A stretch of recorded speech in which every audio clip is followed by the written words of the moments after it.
favor, me dê imagens do doutor Luiz Fernando Maldonado para começarmos a falar um pouquinho sobre algumas questões condominiais. Inclusive, o primeiro assunto foi pedido de um ouvinte na última participação do doutor Luiz Fernando, que eu acho interessante que comecemos a falar sobre isso, que é a respeito dos aspectos contábeis, tributários, a questão da compra e venda, créditos condominiais, entender um pouquinho o que ele está querendo dizer com créditos condominiais, sobre o que a legislação vem com regulamentação ou não do mercado de ativos, os direitos do credor.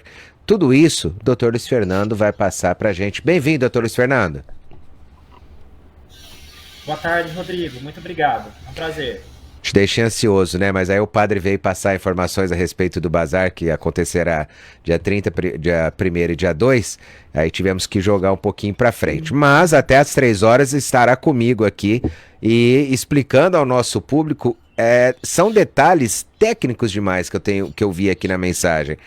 Contábeis, tributários, questão de compra e venda, créditos condominiais. Aliás, que a pessoa, quando manda uma pergunta como essa a respeito de créditos condominiais, o que ela está querendo dizer? É algo que o condomínio venha receber, que o condomínio venha negociar? Na verdade, são as taxas condominiais. O que acontece? Existe um tipo de serviço, já existente no mercado há mais de 30 anos, que são as garantidoras de condomínio. Essas empresas são empresas especializadas vamos dizer assim, a palavra certa não seria bem comprar a inadimplência, não é bem isso, mas é muito parecido com isso. Então, o que acontece? Os condomínios contratam uma empresa chamada garantidora, que ela vai assumir a inadimplência do condomínio e ela deposita no caixa do condomínio a receita. Então, só para a gente fazer uma conta redonda aqui, se o condomínio tem uma receita de R$100 mil, a garantidora ela tem a taxa de serviço dela, 4%, 5%, 6%, dependendo da inadimplência, de questões contratuais. Então, ela vai depositar os 100 mil menos a taxa dela de serviço, vamos colocar 5% só para ficar redondo, ela vai depositar 95 mil para o condomínio. Ela desconta a taxa de serviço dela de 5%. E ela fica com a inadimplência para ela. Ou seja, ela banca a inadimplência do condomínio, só que essa inadimplência fica para ela. Então, quando ela vai trabalhar essa cobrança dentro da empresa, e quando ela receber com multa, juros, honorários, o valor fica para ela, porque o condomínio já recebeu esse valor. Então, a garantidora, ela trabalha num sistema chamado de antecipação de receita. Então, ela antecipa para o condomínio a receita, paga lá todo mês certinho, como se todo mundo estivesse pagando em dia. Então, ela está suprindo a inadimplência do condomínio. E ela fica com essa inadimplência dela. Então, se a inadimplência for de 10%, 15%, 20%, é a garantidora que vai se resolver com o inadimplente, não é mais o condomínio, embora, legalmente, por questões contratuais também, a cobrança vai continuar sendo feita em nome do condomínio. Tá? Ela não vai passar para o nome da garantidora, ela continua sendo feita no nome do condomínio. Luiz Fernando, a questão de uma dívida condominial, quais são os cuidados, aliás, quais são os tipos de dívidas condominiais que podem existir? Porque na hora que nós pensamos sobre isso, automaticamente nós já vimos em Ribeirão vários problemas, inclusive existe determinados locais que não conseguem ser negociados pelas dívidas que existem com a Saerp, né? Mas existem outras dívidas condominiais que acabam atrapalhando o desenvolvimento do próprio condomínio. Quais são as principais dívidas que o síndico deve prestar atenção e também o advogado que estiver trabalhando com aquele condomínio prestar atenção nessas dívidas? Perfeito. Antes até da gente entrar nesse ponto, queria só dar um destaque para a dívida de condomínio, débito de condomínio, daquele que o condômino deve a taxa condominial. É muito importante que os condôminos fiquem atentos a esse tipo de débito, porque é um débito que não escapa. A dívida, a inadimplência de condomínio, ela é líquida e certa. E a lei garante esse recebimento até mesmo com o próprio imóvel, mesmo que seja único. Às vezes a pessoa fala, bem de família não vou perder, mas a lei do bem de família abre exceção para dívida de condomínio, dívida de IPTU. Então, assim, é muito importante que as pessoas tenham a consciência de não dever a taxa de condomínio, porque isso vai dar dor de cabeça para ela, tem encargos e é uma das dívidas que não escapa.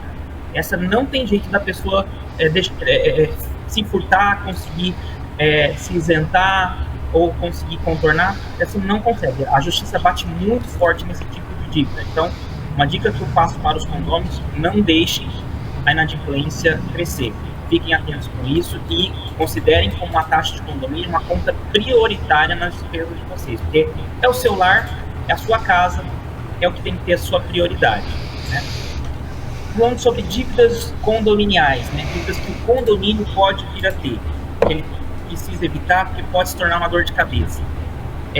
Contas de consumo são os principais problemas que podem trazer para o condomínio. Então, SAERP, energia elétrica, são as que o condomínio precisa ter uma atenção, porque podem trazer consequências sérias. Os encargos são altos, pode ter corte de energia, dependendo, pode ter corte de água, embora o corte de água seja um pouco mais controverso, se pode, se não pode. Então, dívidas com funcionários também é algo que requer. INSS, que é muito cuidado também. Já vi muitos condomínios que devem assim, mais de 1 milhão para INSS. O INSS tem um complicador que, dependendo da situação, pode configurar até mesmo crime de apropriação indébita, dependendo do tipo da situação. Então, o síndico, o gestor do condomínio e os condôminos devem acompanhar para que essas contas sejam regularmente pagas mês a mês. E se não estiver sendo paga, entender por que essa conta não está sendo paga. Perguntar para o síndico por que não foi paga. A previsão orçamentária está defasada, o condomínio não está tendo caixa para arcar com todas as suas contas. Então, nesse caso, precisa de um reajuste na taxa de condomínio. Se o condomínio não está conseguindo pagar tudo, das duas, uma: ou o síndico está gastando com coisas que estão fora da previsão, o que é pouco provável, ou a previsão está defasada, que é a maior probabilidade. Então, se o condomínio precisa se manter com uma receita de 105, 108 mil e ele está arrecadando 100, ele está com uma defasagem. Precisa haver um reajuste, uma revisão das contas, como normalmente tem todos os anos. Quando é retirado por dívida, né, a questão do próprio do apartamento, da unidade, logicamente que esse item acaba indo para leilão. Isso faz com que o condomínio ele tenha uma desvalorização no mercado por ter algum das suas unidades vinculadas a algum tipo de leilão, ou seja, o valor vai estar bem inferior ao valor que realmente a pessoa comprou e a dívida que existia. Quando são unidades pontuais, né, poucos apartamentos, até que não traz nenhum problema nesse aspecto. Mas quando é um condomínio que tem muitas unidades indo a leilão por dívida, traz sim isso que você muito bem colocou. O condomínio fica com uma imagem de desvalorização, porque as pessoas não estão pagando a taxa condominial, significa que não há um comprometimento da coletividade em arcar com essa responsabilidade referente ao imóvel, ao condomínio. Então, quando há eu conheço condomínios aqui em Ribeirão que tem inadimplência de 60%, 70%, e tem muito apartamento indo para leilão. E isso traz uma desvalorização, porque o condomínio já fica falado no mercado como sendo um lugar onde as pessoas não cumprem com as obrigações, e isso já traz uma série de problemas, já desvaloriza os imóveis, e você passa também a ter dificuldade de venda do seu apartamento, porque como tem muita oferta em leilão, as pessoas vão comprar em leilão, que é mais barato. Então, a venda direta, a venda particular, ela vai ficar comprometida. Na hora que você falou que o comprometimento, às vezes até de 60% em alguns condomínios em Ribeirão, assusta, porque acaba acumulando uma dívida altíssima. E eu faço uma pergunta, até uma pergunta técnica do que você já viveu, Luiz Fernando, que antes da pandemia, nós tínhamos um determinado quadro dos condomínios na cidade, inclusive a respeito das dívidas que eles estavam contraindo nesse período. No período da pandemia, o número de desempregados cresceu assim, vertiginosamente. Ou seja, automaticamente os condôminos deixaram ou não quiseram fazer o pagamento das taxas condominiais para conseguir suprir as necessidades básicas que tinham. Nós passamos o período da pandemia. Hoje, qual que é o cenário que você encontra dos condomínios em Ribeirão Preto que você tem tido mais contato, a respeito das dívidas que foram contraídas no período da pandemia e que hoje acabam tendo um reflexo positivo, caso o síndico e o advogado estejam trabalhando de forma correta, e negativa, caso não haja um acordo entre as partes aí. Nos condomínios que nós trabalhamos, a gente não tem muita recorrência desse problema originado da pandemia. O que nós observamos na pandemia, por incrível que pareça, é que, na verdade, a inadimplência ela se manteve estabilizada, em alguns casos até diminuiu, porque as pessoas estavam ficando em casa, então elas estavam dando mais valor a pagar o condomínio porque elas estavam ali, né? Isso a gente pôde perceber. Então, na época da pandemia, nós percebemos que, para os condomínios que a gente trabalha, não houve um aumento de inadimplência, em alguns casos até diminuiu. Então, nós não temos muitas dívidas daquela época, a não ser pessoas que já deviam, ou seja, que independente da pandemia já tinham esse débito. Então, hoje, o perfil continua o mesmo, não mudou muito essa questão. A pandemia acabou não interferindo muito na inadimplência de condomínio, porque quem já estava inadimplente continuou inadimplente, quem não era inadimplente fez de tudo para não ficar inadimplente. Então, ficou assim meio que estabilizado, não houve uma interferência tão grande nesse aspecto. Tem uma questão que é bem interessante. Eu vou falar sobre o Airbnb, que estão me perguntando aqui também, mas como tem um questionamento que foi feito a respeito do direito do consumidor, doutor, eu gosto de retornar sempre a esse assunto. Em qual momento, ou se há algum momento, em que o direito do consumidor e o direito condominial, eles acabam se cruzando, né? Um necessitando do desenvolvimento do outro dentro do mesmo ambiente? A relação que a gente pode dizer, ela existe, mas é bom entender como que ela existe. A relação entre o condômino e o condomínio não tem nenhuma aplicação de direito do consumidor, tá? De um lado e do outro também, seja da via do condômino para o condomínio, seja do condomínio para o condômino. Nesse caso, não se aplica direito do consumidor, se aplica o direito condominial. Quando vai se aplicar o direito do consumidor em condomínio? Quando o condomínio, CNPJ, pessoa jurídica, ela é um consumidor de algum tipo de prestação de serviço. Por exemplo, em relação à terceirizada, em relação à administradora, quando ela vai contratar uma empresa para prestar algum tipo de serviço, uma obra de cobertura de garagem, repintura do prédio. Nesse caso, vai se aplicar o Código de Defesa do Consumidor, porque o condomínio é um consumidor desse tipo de serviço. Mas nunca vai se aplicar o Código de Defesa do Consumidor na relação entre condômino e condomínio. A questão do Airbnb, ela vem sendo muito discutida desde de 2021, mais ou menos, né?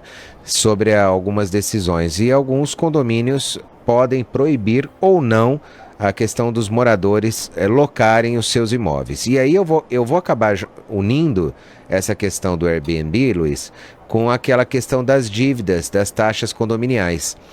Um apartamento que foi alugado ou pelo Airbnb ou por um terceiro, esse aluguel, ele pode ser bloqueado na justiça para o pagamento dos atrasados das taxas condominiais? Pode sim. A gente já tem experiência, inclusive prática, de já ter acontecido isso. Quando você tem informação que um determinado condômino está alugando seu apartamento, seja a locação normal, tradicional, ou pelo Airbnb, e ele não está pagando o condomínio, você consegue pedir o bloqueio desse aluguel, para que esse aluguel seja revertido para pagar o condomínio. E normalmente isso surte um ótimo efeito, que aí o proprietário não quer deixar de receber aquela renda do aluguel, então ele corre para fazer um acordo para que ele tenha o aluguel dele liberado. A própria questão da restrição do Airbnb, como que funciona? Aliás, como que deve funcionar dentro de um condomínio? Porque na hora em que vem uma decisão judicial, vem a questão da própria, vamos dizer, a lei orgânica do condomínio, né, que é a própria convenção. Às vezes na convenção não vem descrito o que deve ser feito ou não ser feito a respeito do Airbnb. Aliás, às vezes elas nem acabam comentando o que é um Airbnb. Então, o condômino, ele se acha no direito de colocar, em determinadas épocas, o apartamento dele para alocação através do Airbnb. Agora, perguntando para o doutor, como que deve se adequar o condomínio? Ele deve automaticamente proibir, mediante uma decisão judicial já pré-existente, que acabou em alguns momentos virando jurisprudência, ou ele precisa passar por uma assembleia para que todos os votantes, né, em uma porcentagem, eu acredito que uma porcentagem um pouco mais alta, não sei se é 2/3, para que aprove essa modificação ou não, ou adequação ou não à lei? Essa questão do Airbnb, ela já é antiga, né? Como você bem mencionou, já vem sendo tratada há muitos anos. As convenções não têm previsão sobre isso, até porque muitas são até antigas, anteriores à existência do tipo de locação feita pelo Airbnb e outras, né? A gente cita o Airbnb como que é a maior referência, mas existe outra. E então, normalmente os condomínios não têm esse tipo de previsão. Com base nisso, já houve muitos processos judiciais para discutir esse assunto. Até pouco tempo atrás, o STJ estabeleceu o seguinte entendimento: se na convenção do condomínio falava que a destinação do imóvel era residencial, então se aplicava a proibição do Airbnb, porque o Airbnb poderia dar natureza comercial de hospedagem, que hospedagem seria uma prática de hotelaria, hotelaria é comercial. Então, por isso, os condomínios residenciais, onde, né, consta na convenção que a destinação é residencial, poderiam proibir o Airbnb. Se quisesse permitir, teria que chamar uma assembleia para alterar a convenção do condomínio com quórum de 2/3 para fazer, então, a alteração passando a permitir o Airbnb. Esse seria o entendimento do STJ até, vamos dizer, até abril desse ano, março desse ano, era isso. Muitos casos que a gente já lidou na justiça, inclusive, foram nessa linha. Todos os casos que o condomínio bateu o pé, que era proibido, que não estava permitindo, o condomínio entrou com ação e perdeu. Ou outros casos, o condomínio teve que entrar com ação para proibir o morador e o condomínio ganhou. Então, por enquanto, até então, o julgamento da justiça estava nesse sentido de citar a destinação residencial, o condomínio poderia proibir. Parece, de abril para cá, que o STJ deve mudar o entendimento dele. Parece que ele vai começar a entender que é possível a locação pelo Airbnb em condomínios residenciais, né? Já está querendo sinalizar uma mudança, mas ainda é um pouco recente. Então, no momento, existe uma certa instabilidade, porque você tem julgamento para os dois lados. Ainda parece prevalecer a tese anterior, de que o condomínio que é destinação residencial poderia proibir. Mas, como eu te falei, já venho percebendo uma flexibilização nesse sentido. Alguns juízes, alguns desembargadores já vêm passando a aceitar o Airbnb e que o condomínio não poderia proibir. Mas eu acredito que nós vamos precisar chegar um pouco mais à frente com uma definição melhor sobre esse assunto. A questão principal aí não é a utilização de uma plataforma para negócio ou não, porque isso é muito normal, né? Da mesma forma que existe essa plataforma, também existem as imobiliárias que acabam negociando os imóveis residenciais, os apartamentos, inclusive tanto no vertical quanto no horizontal, né? Os condomínios. O problema dentro do Airbnb, o período em que você acaba utilizando o imóvel, né, alugando o imóvel, ele é muito curto. E aí vem uma questão de segurança, vem uma série de outros fatores que acabam movimentando um condomínio para que ele que ele coíba esse tipo de função. Eu acho que a flexibilização é extremamente interessante, mas desde que haja uma responsabilidade, um comprometimento muito grande do condômino em cima daquilo que aquela pessoa que alugou naquele período através dessa plataforma acabe provocando. Porque normalmente nós sabemos que os problemas acabam caindo numa ação judicial e isso pode demorar anos para ser resolvido. Mas o dano causado por algo que ocorreu em determinado momento em um condomínio, precisa ser corrigido de forma imediata. Um dano, às vezes, causado por alguém que alugou através do Airbnb por 2 dias, por exemplo, ele precisa ser corrigido de forma imediata. Não pode se prorrogar tanto. E aí, às vezes, o condomínio não tem uma condição financeira, não tem uma forma sadia, né, de conseguir arcar com os valores, entre outras situações que podem ocorrer. É esse pensamento também, doutor? Sim, o argumento utilizado exatamente pelos condomínios, quando eles questionam a questão do Airbnb, pelos condôminos, é o fator segurança. E como existe, é uma locação por curta temporada. Então, nesse caso, como há uma rotatividade, às vezes uma pessoa vai e fica 3 dias, outra vai e fica 4, outra fica uma semana. Então, às vezes dentro de um mês, passaram 10 inquilinos, né, nesse condomínio. Então, o argumento é no sentido justamente do comprometimento da segurança. Por isso que os condomínios se posicionam um pouco contra nesse aspecto, o que é compreensível, né? E, inclusive, o STJ, quando julgou esse assunto, ele já tratou, não foi o principal argumento deles, como eu falei, o principal argumento foi a natureza residencial, mas eles mencionaram sobre essa questão da segurança. Mas, pelo que eu tenho conversado com profissionais da área condominial, assim, em todo o Brasil, a ideia tudo evolui, né? A locação evolui. Hoje, um formato mais atual de locação é esse, né? Pelo Airbnb, pelas plataformas. É difícil da gente fugir das atualizações, da modernidade. O que precisa, talvez, seja regulamentar, tornar algumas formas para trazer a segurança que os condôminos tanto desejam nesse tipo de locação. Por exemplo, a obrigatoriedade de pelo menos ir até a administradora, fazer um cadastro, apresentar documentos, informar o tempo que vai permanecer. É uma forma de pelo menos o condomínio ter um controle para saber quem está entrando, quais são os dados dessa pessoa.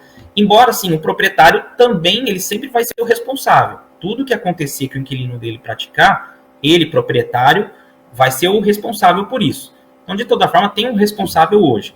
Mas entra a questão de realmente ter um controle. Então, a ideia talvez seja pensar uma forma de não proibir, mas de regulamentar esse tipo de locação para que haja mais segurança. E se você pegar números do mercado condominial e de imobiliário, a gente consegue perceber que inquilinos normais têm uma frequência muito maior de dar dor de cabeça, dar problema para os condomínios do que o inquilino de Airbnb. Por incrível que pareça, porque no caso de Ribeirão Preto especificamente, a pessoa que aluga o Airbnb em Ribeirão, geralmente é para negócios. Então ela vem para Ribeirão, ela não conhece ninguém, ela costuma ir voltar do apartamento para o trabalho dela e não fazer mais nada. Ela não faz festa, não faz nada, porque ela nem conhece pessoas aqui, muitas vezes. Ela vem a trabalho. Então é uma pessoa que dificilmente vai dar dor de cabeça para o condomínio. Já muitos inquilinos permanentes, tem pessoas na cidade, tem conhecidos e gostam às vezes de uma festa, de fazer barulho, fazer as bagunças. Então, é muito mais recorrente problemas com inquilinos normais, tradicionais pelo sistema de locação normal, do que com o inquilino de Airbnb. As ocorrências com inquilinos de Airbnb no mercado são muito baixas de dar problema, de convivência ou até mesmo de segurança. É um fato curioso que poucas pessoas pararam para olhar, para analisar, presumindo uma quebra de segurança pelo Airbnb, mas na verdade, se você parar para olhar, pelo menos no perfil de Airbnb de Ribeirão, que é um perfil para negócios, a dor de cabeça é quase zero com inquilinos do Airbnb. Então, a ideia, provavelmente, ela fique um pouco nichada no desenvolvimento ou não da utilização do Airbnb. Por exemplo, Ribeirão, como você mesmo falou, é estritamente turismo de negócio. Então, a pessoa vem para cá e quem realmente utiliza essa plataforma, eles são, além das aprovações que precisam ser feitas através dela, eles são muito bem organizados na utilização. Eles têm um determinado fim. Olha, estou indo para determinado feito e volto. Então, tem um começo, meio e fim. E todas as pessoas que eu conheço que utilizam essa plataforma para esse tipo de situação, todas não têm nenhum tipo de problema ou reclamação ou entraves relacionados a condomínios. Isso não só em Ribeirão, mas no Brasil, viu, que eu conheço.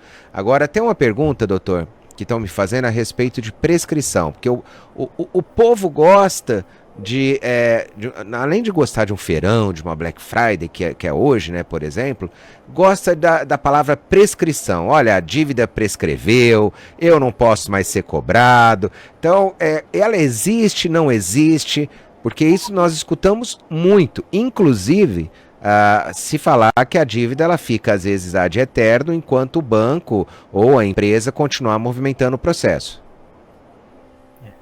Prescrição, ela existe, ela é um fato que existe no mundo jurídico, está previsto em várias leis, principalmente no Código Civil, o pessoal costuma, principalmente os mais antigos, eles costumam usar a expressão caducou, né, a dívida caducou, mas na verdade a expressão mais correta é a prescrição. E a dívida de condomínio, ela prescreve em 5 anos. A partir do vencimento dela, você conta 5 anos, e aí então ela prescreve. Isso significa que o condomínio pode cobrar os últimos 5 anos, ele pode dar entrada no processo até 5 anos, mas se vencer 6, 7 anos e o processo já estiver ajuizado, aí já interrompeu a prescrição. Então é muito importante isso. Se o processo durar 10 anos, nesse caso interrompeu a prescrição, vai poder cobrar os 10 anos. O que se diz do prazo de 5 anos é 5 anos para poder dar entrada no processo. Como eu falei, se o processo durar 7, 8 anos, não vai ter prescrição desse período. Vai ser contabilizado normalmente. O prazo é para dar entrada no processo. Ô, Luiz Fernando, qual que é o risco? Aí vamos falar um pouquinho sobre processo e também acordos. Tem 2 casos que eu quero que você toque. Porque é a questão da dívida também, que nós falamos a respeito dos condomínios, e uma delas acaba sendo oriunda de inúmeras ações judiciais que o condomínio acaba sofrendo, e também, isso na parte trabalhista principalmente, né, que provavelmente isso acaba onerando demais a folha. E os acordos extrajudiciais. Também podem existir acordos extrajudiciais dentro da relação condominial? Pode, e é muito frequente que aconteça.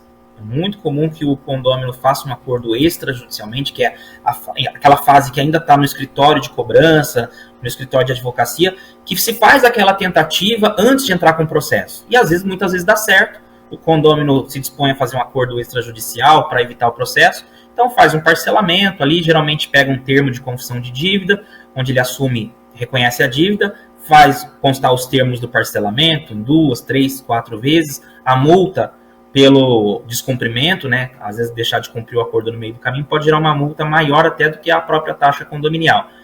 Então, é bem comum que se faça acordos extrajudiciais e é recomendável que o condômino procure dar atenção para esse acordo extrajudicial, evitando o processo. Luiz Fernando, existe alguma dica para se evitar a inadimplência? Porque na hora que a gente fala sobre a questão de investimento em um controle financeiro, um planejamento financeiro, né, a contribuição com a questão do fundo de reserva, a manutenção de uma comunicação que é importante cada vez mais se aumentar a comunicação, né, se fazer ser entendível, né, da outra parte. Agora, quais são as dicas que você dá para que as dívidas, a inadimplência também, acabe caindo em um condomínio? Bom, é muito importante que o primeiro passo seja dado pelo próprio condômino. Ele organize as suas finanças, trate a taxa condominial como uma prioridade. Nós estamos falando da casa dele, do lar dele. Então, toda conta relacionada à sua casa, a sua vivência ali, deve ser uma prioridade. Então, o primeiro passo é o próprio condômino dar essa prioridade que é necessária para a taxa condominial. Segundo passo é ter um jurídico que acompanhe essa inadimplência, preferencialmente especialista em condomínio, porque vai ficar em cima apenas disso, né? E sabe os trâmites, as etapas, as diferenças entre cobrar taxa de condomínio e cobrar uma dívida bancária, por exemplo, são coisas diferentes de serem cobradas, tem procedimentos, tem ritos diferentes. Então, esses escritórios de cobrança, ele deve ficar atento a isso, acompanhando e propondo as medidas necessárias, seja ela extrajudicialmente. Os escritórios, alguns têm call center de cobrança, que já tentam fazer os acordos antes do processo, ali quando a pessoa está devendo 1, 2, 3 meses, liga, manda e-mail, WhatsApp, a carta, e tenta mostrar para a pessoa, olha, você está devendo, você precisa resolver isso para não virar um processo. E muitas vezes resolve até através de um acordo extrajudicial. Fora isso, é o ajuizamento de ação, porque é outra coisa que resolve muito bem também. A gente percebe no dia a dia que às vezes você tenta conversar com a pessoa, você cobra, você entra em contato, ela às vezes enrola ou não dá atenção, mas bater um oficial de justiça na porta É impressionante como surte efeito para que a pessoa venha fazer o pagamento ou pelo menos um acordo. Então, muitas vezes os condôminos eles perdem a oportunidade de fazer acordos antes do processo e vem desesperado hora que bate um oficial de justiça na porta, tem uma penhora na conta bancária, tem uma penhora de um veículo, na matrícula do imóvel. Então, é importante que as pessoas não deixem chegar até essa etapa, que elas realmente deem atenção para a taxa de condomínio, que é uma conta relacionada à casa dela. Ela precisa dar atenção para isso. Eu toquei num ponto importante, que é a questão da manutenção da comunicação, né? A forma cada vez mais clara e transparente entre entre o síndico e seus condôminos, e também eu acho de extrema importância se falar na presença de um advogado que trabalhe com direito condominial, que ele consiga conversar, consiga atingir aquele determinado público, principalmente nos momentos em que eles mais precisam. E eu vejo isso muito em assembleia. Quando existe a ausência de um advogado do direito condominial, existe um distanciamento enorme, um vazio enorme entre aquilo que está sendo comunicado, inclusive para se entender quais são os direitos, para na próxima assembleia não ter algum outro motivo para se quebrar aquilo que foi votado na anterior. Você tem esse tipo de percepção também, Luiz Fernando? Sim, eu percebo, inclusive eu costumo dizer que o maior problema dentro da convivência condominial, e isso vai tanto dos condôminos, às vezes até mesmo do síndico, e dependendo até mesmo do jurídico ou da administradora. É a comunicação, é o maior problema. Às vezes é a falta dela, às vezes é a comunicação errada. Porque existe a comunicação certa, a forma certa de se comunicar. Então eu percebo muito no dia a dia, às vezes essas falhas de comunicação, às vezes o síndico até quer se comunicar, mas às vezes ele comunica, escolhe as palavras erradas, não coloca da forma certa, o condômino também às vezes quer questionar, mas não questiona da forma certa. Então, assim, é muito importante que a forma de comunicar, para mim, é essencial. Hoje, condomínio é comunicação quase que o tempo todo.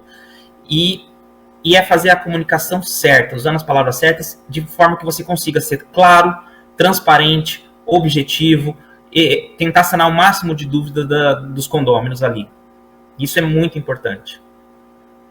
É por isso que eu faço questão de frisar em todos os programas a importância de um advogado por trás, né, de uma relação condominial. É importante, sim, investir nesse tipo de conhecimento. Eu falo nesse tipo de conhecimento porque ele vai conseguir sanar, inclusive, acaba precavendo vários problemas, prevenindo, né, vários problemas, antes deles acabarem se desenvolvendo. E são ações pequenas, são formas simples de se falar, em se negociar, em conversar, em entender o que pode, qual é o limite do síndico, qual é o limite do condômino, para que a relação ela tenha um pouco mais ela seja saudável, existe um pouco mais de saúde nessa relação entre o síndico e o condomínio, que isso é importante. Por mais que você fale, ele é um trabalhador, ele é quase o meu funcionário, aqui não. E precisa existir uma relação sadia entre o síndico e o condomínio, e os seus condôminos, né? Porque dessa forma acaba tendo uma clareza, uma transparência e um desenvolvimento no próprio condomínio, né, Luiz Fernando? São duas palavras-chave. Se houver respeito e educação dos dois lados, sempre vai ter uma boa conversa. Havendo esses dois elementos, respeito e educação, do condômino para o síndico, do síndico para o condômino, não tem por que dar errado. Eu vejo de ambos os lados trabalharem isso, mas na verdade o segredo de funcionar é isso, respeito e educação bilateral. Isso traz dentro dela a transparência, a honestidade. Então isso traz essas duas palavras e muitas outras coisas que agregam bastante. E a questão da assessoria jurídica, você mencionou, ela realmente, hoje os condomínios, eles possuem tanta movimentação jurídica quanto uma empresa.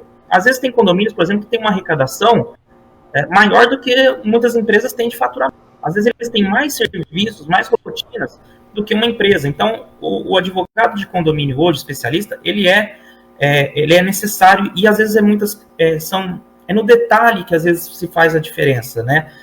Eu me recordo de um caso recente, um condomínio que fez uma cobertura de garagem, e quando você faz uma obra, você tem que abrir um CNO, que é um Cadastro Nacional de Obras, junto à Receita Federal, vinculado ao CNPJ do condomínio. E no final, como toda obra, você tem que pagar os encargos, INSS e ISS.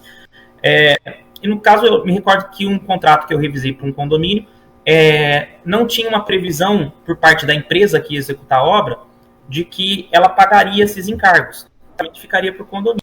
E eu lembro que eu fiz a revisão e coloquei uma cláusula assim que a empresa se responsabilizava por essa parte. Então eu fiz a parte de proteger o condomínio. A empresa, não sei se ela não tinha assessoria jurídica, ela aceitou a cláusula.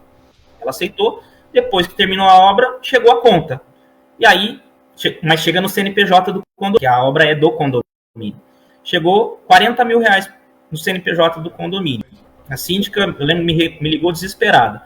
Eu falei, não, pera, fica tranquila, isso daí não é conta do condomínio, é da empresa que fez a execução da obra. Simplesmente fizemos uma notificação para eles, apontamos a cláusula e eles pagaram. Mas é uma cláusula que foi colocada no contrato que trouxe economia de R$40 mil. Então, às vezes, nos detalhes que pode fazer diferença. Luiz, vamos falar isso no próximo programa, porque eu estou em cima da hora. Quero agradecê-lo mais uma vez, os ouvintes telespectadores, e até segunda, se Deus assim nos permitir. Hora do Consumidor.